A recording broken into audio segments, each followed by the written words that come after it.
এই বাংলাদেশ চালাচ্ছে প্রথম আলো, এই বাংলাদেশ চালাচ্ছে ডেইলি স্টার। আপনারা যারা খুশি হয়ে গেছেন যে শেখ হাসিনার বিদায় আমাদের এখন বিশাল বিজয়, শেখ হাসিনার বিদায়ে আমাদের বিজয় কিন্তু পূর্ণাঙ্গ সার্থক হয়নি। কথা বুঝাচ্ছে আপনাদের? আমরা কুমিরের পেট থেকে বের হয়েছি, কুমিরের পেট থেকে বের হয়ে এখন আমাদেরকে বাঘের পেটে ঢুকিয়ে দেওয়ার চেষ্টা করা হচ্ছে। কুমিরের পেট থেকে যেমনি ভাবে সংগ্রাম করে লড়াই করে বের হয়েছি, কেউ যদি আমাদেরকে বাঘের পেটে ঢুকিয়ে দিতে চায় সেখানেও কিন্তু আমরা বাঘের মুখের সামনে লড়াই করবো। আমরা আমার ভাইয়েরা কথাগুলো গুরুত্বপূর্ণ, চাপাবাজির জন্য আসি নাই, বক্তৃতার জন্য আসি নাই। হে আমার তরুণ প্রজন্মের ওলামায়ে কেরাম, হে আমার তরুণ প্রজন্মের কলেজ বিশ্ববিদ্যালয় স্কুলের ছাত্র ভাইয়েরা, ওলামায়ে কেরাম ঝান্ডা ধরে এগিয়ে যাবেন আর আধুনিক জ্ঞান শিক্ষিত তাদের পিছনে থাকতে প্রস্তুত আছেন ইনশাআল্লাহ। আমাদের সংগ্রাম আরো আগামী দিনে গভীর হবে, আরো কঠিন হবে, এগুলো আমাদেরকে বুঝতে হবে। আগে এক সময় আপনার সামনে শেখ হাসিনা ছিল, এখন আপনার সামনে কিন্তু ভারত চলে এসেছে, ভারত চলে এসেছে, এটা ভালো করে বুঝতে হবে। ভারত হাসিনা বাংলাদেশে ভারতের অনেক দূর হাত ছিল, আর হিন্দুদের বুঝে তো দেখছেন এদের দুর্গা মাথার উপরে হাত থাকে, ভারতের একটা হাতকে ভেঙে দিয়েছেন। এই হাতের নাম হচ্ছে শেখ হাসিনা আওয়ামী লীগ। কিন্তু এই হাসিনা আওয়ামী লীগ ছাড়াও ভারতের আরো অনেক হাত রয়েছে। প্রথমবারও ভারতের একটা হাত, ভারতের একটা হাত। এইভাবে এখনো পর্যন্ত কিসের বিপ্লব করেছেন আপনারা? 5 আগস্টের বিপ্লব করেছেন, সাপের লেসে লাঠি মেরেছেন, সাপের মাথায় মারতে পারেন নাই। সেই মিডিয়া বহাল রয়েছে, সেই সাংস্কৃতিক জগৎ বহাল রয়েছে, সেই আমলারা বহাল রয়েছে, সেই কুচক্রীরা বহাল রয়েছে।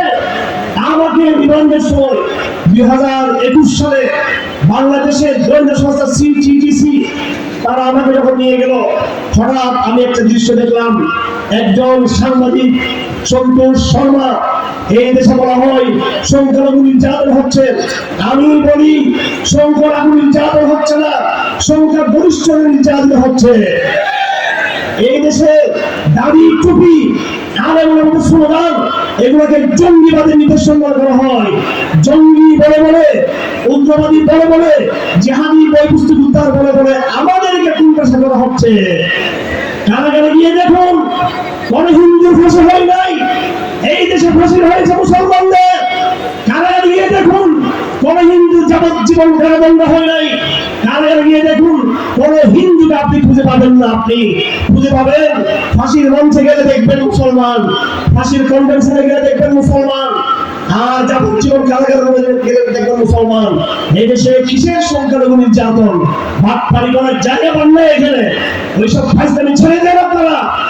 আমেরিকাকে সন্তুষ্ট করার জন্য, ভারতকে সন্তুষ্ট করার জন্য এইসব দালালি বন্ধ করতে হবে আপনাদের সময়, আপনাদেরকে যারা ক্ষমতায় আছে, যারা মিডিয়াতে আছেন। আমি হেফাজত ইসলামের একজন দায়িত্বশীল, আমাকে 21 সালে রিমান্ডে নিয়ে গেল। রিমান্ডে নেওয়ার পর পুলিশের বড় বড় ডিসিএসপিরা সেখানে ছিলেন, তারা আমাকে একটা রুমে ঢুকিয়ে দিল। রুমে ঢুকিয়ে দেওয়ার পরে একজন হিন্দু সাংবাদিক, তার নাম সন্তোষ শর্মা। এই সন্তোষ শর্মা বাংলাদেশের ভারতীয় এমবিসিতে নিযুক্ত এডুকেশন মিনিস্টার, নাম ধরে বলতে চাই মিস্টার ডক্টর নীতিশ। তাকে নিয়ে তিনি আমার রুমে প্রবেশ করলেন। আমাকে চোখ বেঁধে রাখা হলো, হ্যান্ডকাপ পরিয়ে রাখা হলো। আমাকে জিজ্ঞেস করা হলো, আপনি আফগানিস্তানে পরিবার দিয়েছেন? আমাকে জিজ্ঞেস করা হলো, পাকিস্তানের সাথে আপনার সম্পর্ক কি? আমাকে জিজ্ঞেস করা হলো, হেফাজত ইসলাম জঙ্গিবাদী সংগঠন, এই সংগঠনের পরিকল্পনা কি? যে জিজ্ঞেস করেছে সে এখনো বাংলাদেশের বহাল তবিয়তে আছে, হিন্দু সাংবাদিক সন্তোষ শর্মা। তাদেরকে সরকার কিছু বলছে না। আর আসিফ নজরুল সাহেব বলতেছেন যে মৌলবাদ জঙ্গিবাদকে প্রশ্রয় দিবেন না। অবশ্যই মৌলবাদ জঙ্গিবাদ, ভারতীয় জঙ্গিবাদের বিরুদ্ধে আপনি সোচ্চার হওয়ার চেষ্টা করেন, ভারতীয় মৌলবাদের বিরুদ্ধে।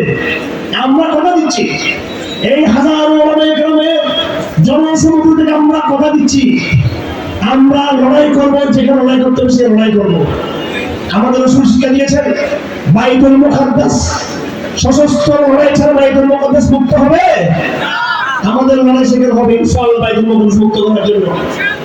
এবং আগামী দিনে আমাদের সাথে এই অঞ্চলের হিন্দুত্ববাদীরা যদি কোনো আচরণ করে সামরিক, আমরাও সামরিক পন্থা লড়াই করে সেটা জবাব দেবো আমরা। লড়াইয়ের সময় লড়াই হবে, যখন পরিস্থিতি হবে তৈরি হবে, যখন ষড়যন্ত্র হবে সেটা আমরা করব। কিন্তু আমরা বর্তমানে এই বাংলাদেশের সবুজ শ্যামল বাংলাদেশে আমরা আবার কথা দিচ্ছি, এখানে কোন রকমের যেটাকে আপনারা উগ্রবাদ বলেন, যেটাকে আপনারা সন্ত্রাসবাদ বলেন, যেটাকে জঙ্গিবাদ বলেন বা যেটাই বলেন না কেন, আমরা তৃণমূল লোক না, আমরা মূর্খ না, আমরা কোরআন হাদিসকে ফলো করি।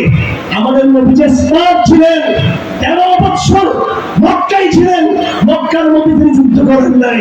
আমাদের নবী মদিনাতে গিয়েছেন, মদিনাকে যুদ্ধ করে তিনি বিজয় করেন নাই, দাওয়াতের মাধ্যমে বিজয় করেছেন।